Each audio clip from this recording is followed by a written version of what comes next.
कक्षा 10 श्रेणी 5.1 विषय गणित समांतर श्रेणी। एनसीईआरटी के क्वेश्चन करा रहे हैं आपको। किसके करा रहे हैं? एनसीईआरटी के क्वेश्चन। ये एनसीईआरटी के क्वेश्चन है जो बुक के, ठीक है। अब देख लीजिए, पहला प्रश्न है निम्नलिखित स्थितियों में से किन स्थितियों में संबंध संख्याओं की सूची समांतर श्रेणी में है और क्यों। तो आपको पहला क्वेश्चन दे रखा है। पहले क्वेश्चन का पहला खंड है प्रत्येक किलोमीटर के बाद टैक्सी का किराया, जबकि प्रत्येक किलोमीटर के लिए किराया 15 रुपए है और अतिरिक्त किराया 8 रुपए। जो प्रथम किराया है वो बेटे ए मान लिया जाएगा और अंतिम किराया जो है वो 8 मान लिया जाएगा, ठीक है। तो ये समांतर श्रेणी में आ जाएगा। तो यह लिख देंगे प्रथम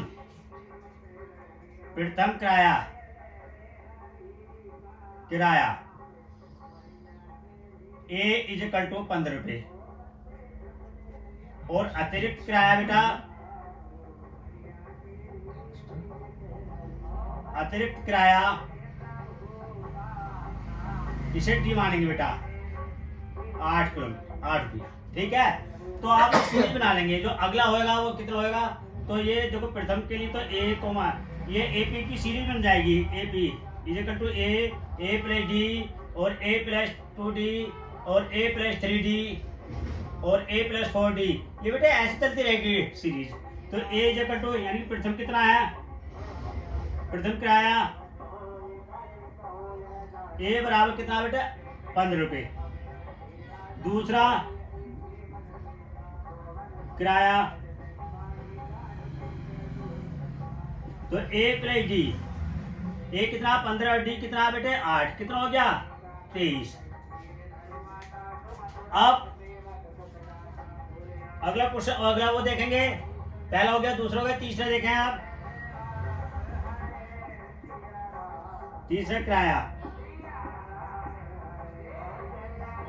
ए प्लस 2d, ए प्लस 2d, ए कितना है 15 और 2d कितना है 8।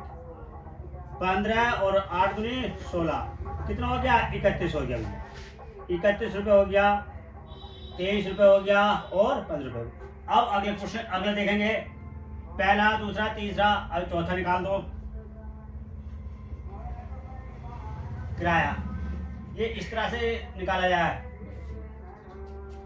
ए प्लस 3d। तो ए कितना भाई 15 रुपए और 3d कितना 8, तो 8 दिया 24, कितना हो गया 39 रुपए। भाई ऐसे बढ़ता चला जाएगा। तो इसका मतलब क्या, जो उपरोक्त सवाल जो है किसमें है, एपी में है।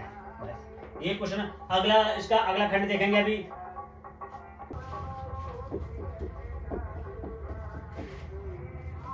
रेडी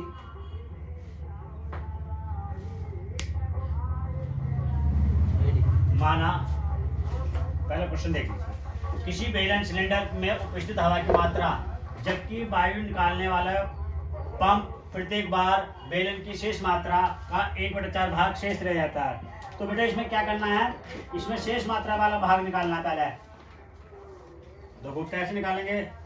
तो माना सिलेंडर में हवा की मात्रा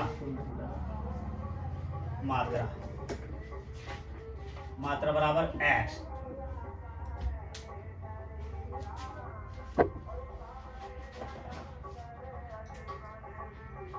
शेष मात्रा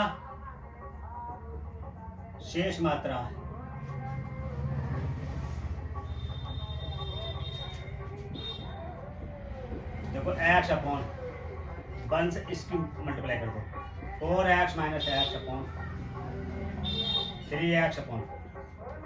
क्लियर।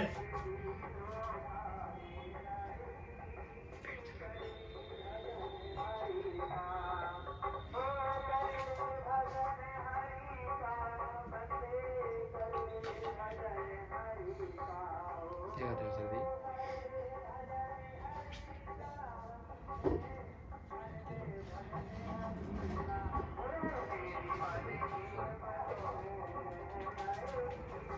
माना बेलन में हवा की मात्रा x, शेष मात्रा x माइनस 1 यानी 1/4 होता है, x/4, तो 4 से इसकी मल्टीप्लाई कर दीजिए। अब ये आपके आ गया। अब इसका अगला पार्ट निकाल लो। तो अगला पार्ट जो निकालेंगे, अगला भाग,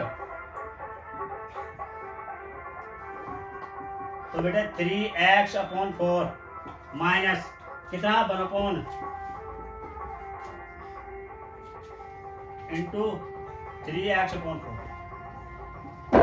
तो आपका देखो 3x/16। एलसीएम क्या आ गया बेटा, 16 आ गया। तो आपका 16 एलसीएम आ गया 12x माइनस 3x, कितना आ गया 9x/। तो आपका एक प्रथम भाग मान लीजिए ए हो गया, ये हो गया। अब इसका डी निकाल लीजिए आप। तो आपका एक प्रथम भाग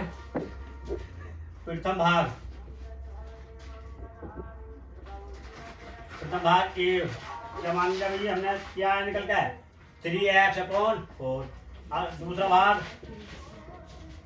भाग कितना आ गया भाई, इसे आप क्या A1 हो गया, क्या आ गया आपका 9x/। अतिरिक्त भाग D, तो A1 माइनस A कितना 9x/16 और 3x/4। एलसीएम इसमें देखिए कितना आ गया 16, 9x और 4 से 4 टाइम्स 3 12 हो गया 12x माइनस 3x/16। अब इस बार एक बार और सवाल समझ लिए। अच्छा क्वेश्चन है, किसी बेलन यानी सिलेंडर में उपस्थित हवा की मात्रा जबकि वायु निकालने वाले पंप प्रत्येक बार बेलन की शेष हवा का 1/4 भाग बाहर निकाल देता है। तो हमें पता नहीं सिलेंडर में कितनी एयर है, ठीक है। उसके लिए कुछ नहीं करना, उसके लिए मान के चलेंगे, माना बेलन में हवा की मात्रा x, शेष मात्रा आती है, घटा दे क्योंकि शेष मात्रा निकलवा रहा है। तो x माइनस 1/x, तो 4 से x मल्टीप्लाई कर दी 4x हो गया माइनस x/4। तो 4x से 1x गया 3x/4। अगला भाग क्या आएगा, यानी कि ये तो आपका पहला भाग आ गया, शेष मात्रा कितनी है 1/4 है, किसे आया इस वाले में से। तो इन दोनों की पहले हमने मल्टीप्लाई कर ली और फिर इन दोनों का एलसीएम ले लिया, कितना आ गया 16। तो 4 से 16 को हमने डिवाइड किया, 3 टाइम्स है 3, 4 टाइम्स है 4, 3 टाइम्स है 3 की 12 से मल्टीप्लाई कर ली, 3 से मल्टीप्लाई कर ली 12 आ गया माइनस। इस तरह से तो दोनों को घटा दिया, या अगला भाग आ गया। तो माना हमने प्रथम भाग कितना आ गया 3/x, 3x/4। दूसरा भाग A1 बराबर 9x/4 16। तो अतिरिक्त भाग निकाले हैं D, सार्वधातर। इसे शॉर्ट में लिख दो सार्वधातर लिख देंगे, अब समझ में आ जाएगा। सार्वधातर D बोलते हैं ना, तो पहले दूसरे भाग में से पहला भाग घटा देते हैं, तो ये आंसर है, ठीक है। ये सीरीज ऐसे चलती रहेगी, ठीक है। इसी वीडियो में हमने आपको 2 क्वेश्चन कराए हैं, पहले कंप्लीट कर लीजिए और अगली वीडियो को देखने के लिए चैनल को सब्सक्राइब कीजिए, वीडियो को लाइक कीजिए। Thank you.